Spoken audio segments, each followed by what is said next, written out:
Tem um sobrenome no cinema que já funciona como um spoiler de que você vai sair perturbado. O nome dele é Cronenberg. Mas primeiro eu vou falar do pai, o David Cronenberg. Ele passou a vida toda fazendo filmes onde o corpo humano vira uma coisa, uma carne que muta, uma pele que absorve tecnologia e gente que deixa de ser gente, né? O filho dele, o Brandon, cresceu no meio disso tudo e pensou, tá, beleza, então se eu fizer pior que isso...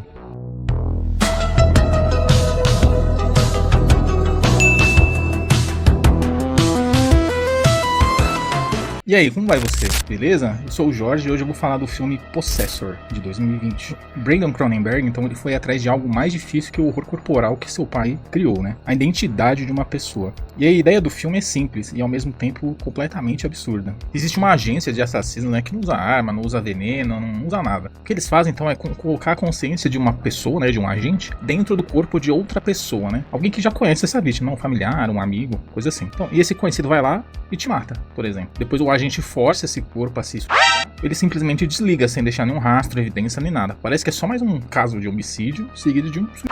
Só que hoje eu quero ir mais longe, né, do que o filme é, porque a maioria das análises para na sinopse. Um Possessor merece um pouquinho mais que isso. E o que mais incomoda em um Possessor, então, não é o sangue, né? O sangue tem bastante, né? Se você quiser, lá tem uma caixa d'água de sangue pra você.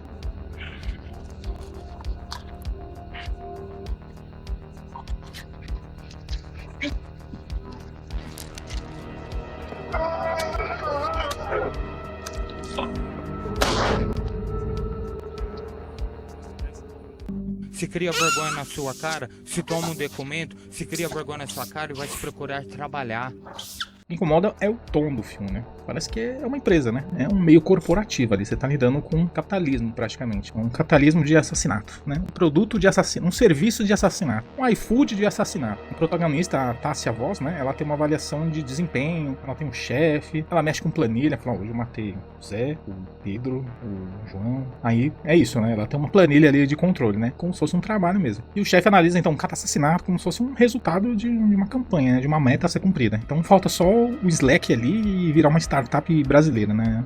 Mate por favor. Mateporfavor.com. Então o Brandon Cronenberg, ele não tá usando o capitalismo como metáfora intelectual. Ele tá sendo literal, né? A violência é o produto.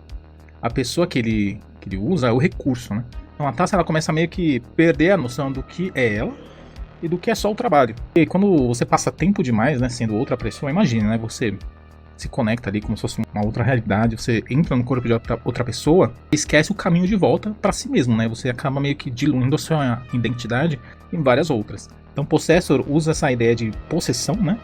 Não como uma coisa sobrenatural. É mais como um trabalho, né? Um desgaste mesmo de uma missão atrás de missão ali. A Tássia, ela vai perdendo pedaços de si mesma. E tem uma cena, né, que praticamente resume o filme inteiro, assim. Ela fica de frente do espelho, né? Praticando gestos de carinho antes de visitar o marido, né, e o filho. Sabe quando você treina pra fazer uma apresentação no trabalho, um PPT, um trabalho da escola, sei lá. Ela meio que faz isso, só que pra interagir com a família. Então ela fica ensaiando ser ela mesma, né. Então perceber que, assim, não precisa de um monstro, né, não tem susto, não... é só uma mulher que passou tempo demais trabalhando, sendo outras pessoas, e ela não sabe mais quem é ela quando ninguém tá olhando. Algumas coisas sobre Possessor, né, que a maioria não sabe, né. O filme existe duas versões, né. A versão uncut, né, que chegou aqui, e que tem cenas de violência, de sexo, e que o Brandon se recusou a tirar, e a distribuidora americana quis cortar, né, então ele disse que não vai cortar nada não, e pra ele só existe uma versão, né, que é a uncut. A Andrea Riseborough. Andrea Riseborough. Andrea Riseborough. Andrea Riseborough. Andrea Riseborough. Então a Andrea Riseborough, ela foi escolhida porque ela conseguia aparecer presente e ausente ao mesmo tempo ali na cena, né? Era bem estranho, né? Você vendo o filme, você percebe isso. E o Christopher Abbott, né, ele tinha que fazer o quê? O contrário, né? Ele tinha que parecer alguém que tá sendo empurrado pra fora de si mesmo, que estivesse sendo expulso, assim, né? Seu espírito saindo do corpo. O mais legal é que os dois nunca ensaiaram juntos, fora das gravações, né? Eles se encontraram ali e fizeram.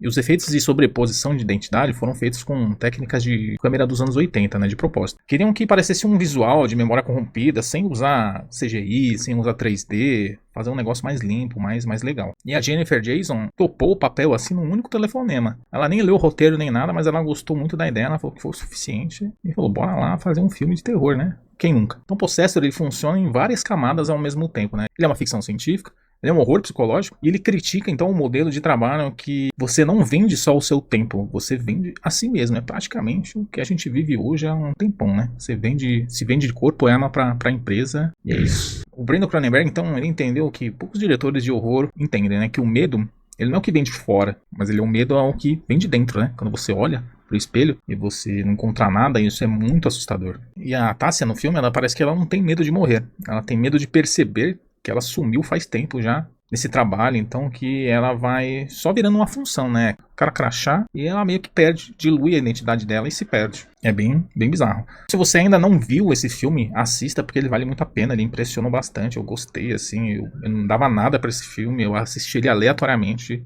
Falei, eu vou assistir aqui. Eu vi o sobrenome Cronenberg, então eu já falei, já vem bizarrice aí, né? E boa. E se você então viu achando que era só um sci-fi, né? Espero que você veja de novo e entenda que existe mais uma camada aí de incômodo, de perturbação nesse filme.